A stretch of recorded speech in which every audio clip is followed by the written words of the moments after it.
غادي نديروا واحد الوصفه للتبييض الكلف من استعمال الاولى من استعمال الاول الاسبوع الاول غيبان لكم النتائج. عندنا هنا هذه وصفه ثانيه غادي ندير لكم في الوصفه الاصليه. عندنا جوج مكونات فقط، اصفر البيض والعسل الحر. ضروري يكون عسل الحر باش الوصفه كتجي مزيانه وكتبان من 3 ايام الاولين كيبان لكم النتيجه. يلا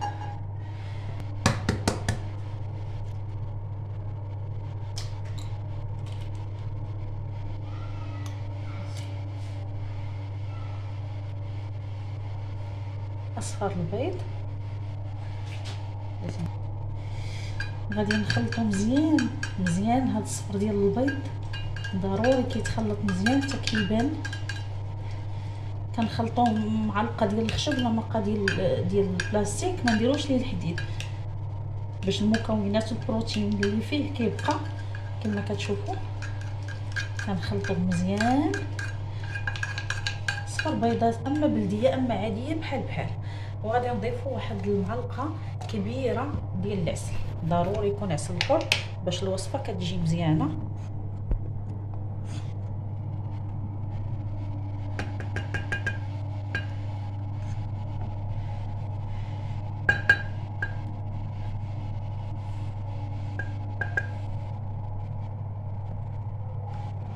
غادي نخلطوا المكون مزيان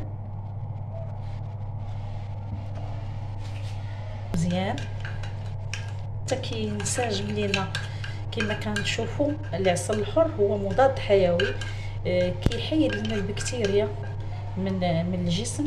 نديروا هذا الماسك نديروه فيما كان المنطقه اللي فيها سواد، اي منطقه في الجسم، يعني الكلف المنطقه الحساسه اللي فيها السواد نديرو في اليدين ديالنا الرجلين ديالنا، يعني اي بلاصه فيها جهه السواد كنديرو. كنخدموا على هذا الشكل جوج المكونات فقط، كنخدموهم مزيان حتى كينسجموا المكونات وكنوضعوهم على الجهه اللي فيها الكلف.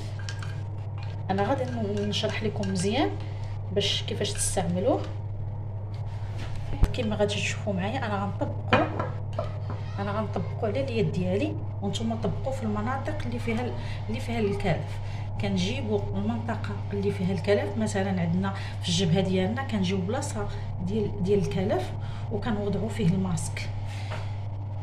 كنوضعوا الجهه اللي فيها الكلف ولا الجهه اللي فيها السواد كنوضعوا فيها الماسك، ما كنحطوش على الوجه كامل باش ما كيتفتحش لينا الجهه اللي ما فيها حتى شي حاجه وكتبقى الاخرى كتبان مغموقه. كنمشيو نديروا هذه الوصفه هذه كنبقاو نطبقوها يوميا على الوجه ديالنا واحد الاسبوع في بلاصه الكلف.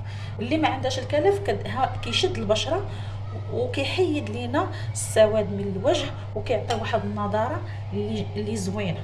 دابا كما كتشوفوا كنطبقوا غير على البلايص اللي فيهم الكلف. بالنسبه للسيدات اللي عندهم الكلف كما كنقول لكم تحطوا على الجهه اللي فيها الكلف صافي واحد المده ديال 3 ايام وكنعاودوه ثاني 3 ايام اخرى من مورا هذه الوصفه. يعني بحال اسبوع كنديروه 3 المرات في 3 المرات، يعني 6 المرات كنوضعوه في البلاصه اللي فيها الكلف. من بعد كنوليو نوضعوه في الوجه ديالنا كامل، كيشد البشره وكيحيد الكلف. وكنعرفوا حنا الفوائد ديال العسل وفوائد ديال البيض اللي فيه البروتين وكيشد البشره وكيغذيها، يعني وكيدير لها تقشير وكيلمعها. كنديروه حتى كينشف لينا حتى اكثر من نص ساعه كنخليوه حتى كينشف لينا الماسك وكنغسلوه بالماء الدافي. انا ماء دافي، يعني كنأكد ما تغسلوش بالصابون لان الوصفه بحال كنضيعوها. كما كتشوفوا بعد مرور انا درتو غير ربع ساعه باش نكمل لكم الوصفه. ها هو كيبان الفرق ما بين المره الاولى فاش درت لكم الماسك ودابا. انا نعطيكم وصفه ثانيه اخرى هي الزيت ديال اللوز الحلو. هاد الزيت اللوز الحلو كنوضعوه على المناطق اللي هما فيهم المناطق باش نديروا المنطقه اللي فيها الكلف هي اللي غنوضعوا فيها الزيت اللوز الحلو على هذا الشكل هذا. كنوضعوه على الجهه اللي فيها الكلف وكنبقاو نيطاليوه بشويه بحال كنجيبوا واحد القطن وكنبقاو ندوزو عليه بشويه في البلاصه اللي درنا الماسك. هذه اللي بالنسبه للبنات اللي فيهم الكلف كنحطوا على الجهه اللي حطينا فيها الماسك وكنبقاو نيطاليوه بشويه وكنخليوه ليله كامل. كنخليوه واحد الساعه ونمسحوا وجهنا غير بالمنديل. بالنسبه اللي ما عندهم لا كالف لا والو، كنديروه في الوجه ديالنا كامل في الصباح، وكنغسلوه بالماء دافي وكنمسحوا. ولكن هذه الوصفه ما نديروهاش في الليل، نديروها في النهار. كما قلت لكم كندهنوا اليد ديالنا كامله، اليد ديالنا كامله كنماسيوها بالزيت اللوز الحلو ماشي المر. ملي كنديروا هذا الماسك هذا بالنسبه للبنات اللي ما فيهمش الكلف، كنديروا الوصفه للوجه ديالنا، ليدينا، لجرينا، الجسم كامل. بالنسبه اللي عندهم الكلف كنحطوها في المنطقه ديال الكلف، وكندهنوا مباشره ملي كنغسلوا الماسك بلا صابون، كنغسلوه غير بالماء الدافي، كنديروا فوق منه هذا الزيت اللوز الحلو حتى كتبدا تبان لينا النتيجه بحال كيبدا كيتفرتت لينا هذاك الكلف.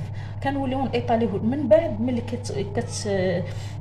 الوصفه كتنجح لينا، كنبداو نطيطاليوه الجسم ديالنا كامل، ولا الوجه ولا اليدين.